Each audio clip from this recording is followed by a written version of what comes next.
सत्यमेव जयते न्यूज.com। अलिबाग तालुक्यातील शहापूर परिसरातील सुमारे 400 ते 500 मीटर कांदळ वळणाची बेकायदेशीर कत्तल करून सर्वोच्च न्यायालयाच्या आदेशाला सरळ आव्हान दिल्याचा आरोप भाजप नेत्या पल्लवी पाटील यांनी केला।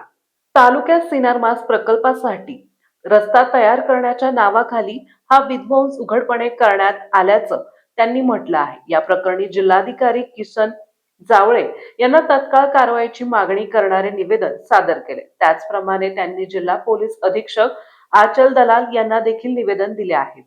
पनवेल शहर भाजप नेत्या पल्लवी पाटील यांनी म्हटले आहे की शहापूर औद्योगिक क्षेत्राला 2006 पासूनच स्थानिक शेतकरी तीव्र विरोध करत आहेत।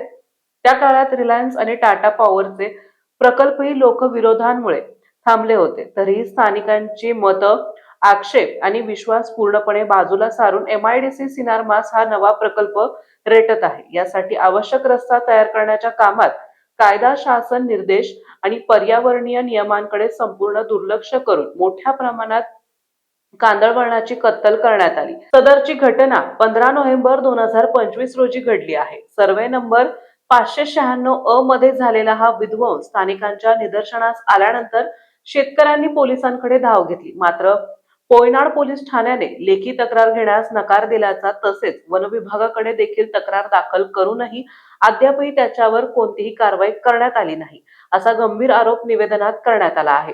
हा प्रकार कायद्याच्या राज्यालाच काळीमा फासणारा असून प्रशासनाने जाणून बुजून लोकांचा विरोध दाबल्याचा आरोपही करण्यात आला आहे। कांदळवन हे सर्वोच्च न्यायालयाने संरक्षित क्षेत्र जाहीर केले असून त्यांचे संरक्षण करणे ही राज्य यंत्रणेची कायदेशीर जबाबदारी आहे। अशा परिस्थितीत MIDCने आम्हीच कायदा या भूमिकेत राहत पर्यावरणाचा उघड विध्वंस केल्याने स्थानिक परिसंस्थेला अपरिवर्तनीय हानी झाली असल्याचं पल्लवी पाटील यांनी नमूद केलंय। या संदर्भात न्याय मिळत नसल्याचे लक्षात आल्यावर आम्हाला थेट जिल्हाधिकारी आणि पोलीस अधीक्षक यांच्याकडे न्याय मागण्याची वेळ आली असल्याचं त्यांनी नमूद केलंय। या प्रकरणात त्यांनी जिल्हाधिकाऱ्याकडे 4 प्रमुख मागण्या केल्या आहेत। MIDC अधिकारी आणि कंत्राटदारांवर गुन्हे दाखल करणे, नुकसान झालेल्या कांदळ वनाचं वैज्ञानिक पंचनामा करून पर्यावरणीय हानीचा अहवाल जाहीर करणे, शेतकऱ्यांची तक्रार न घेणाऱ्या पोलीस अधिकाऱ्यांवर कारवाई करणे, जोपर्यंत मागण्या पूर्ण होत नाही तोपर्यंत कंपनीच्या कामांना स्थगिती देणे या मागण्यांचा समावेश आहे। शेतकऱ्यांच्या हक्कावर आणि पर्यावरणावर असा खुलेआम आघात होत असेल तर आम्ही शांत बसणार नाही। दोषींवर कठोर कारवाई झाल्याशिवाय न्याय मिळणार नाही। यासाठी न्यायालयीन लढाई लढण्यास आम्ही तयार आहोत, असा इशारा पल्लवी पाटील यांनी दिला आहे। दरम्यान कांदळ वळणाचे तोड झाल्याबाबतची तक्रार माझ्याकडे करण्यासाठी शेतकरी आले नव्हते, त्यांनी फक्त तलावामध्ये कचरा, राख टाकल्याबाबतची तक्रार दिली आहे, असे पोयनाड पोलीस ठाण्याचे सहाय्यक पोलीस निरीक्षक विजय देशमुख यांनी स्पष्ट केलंय।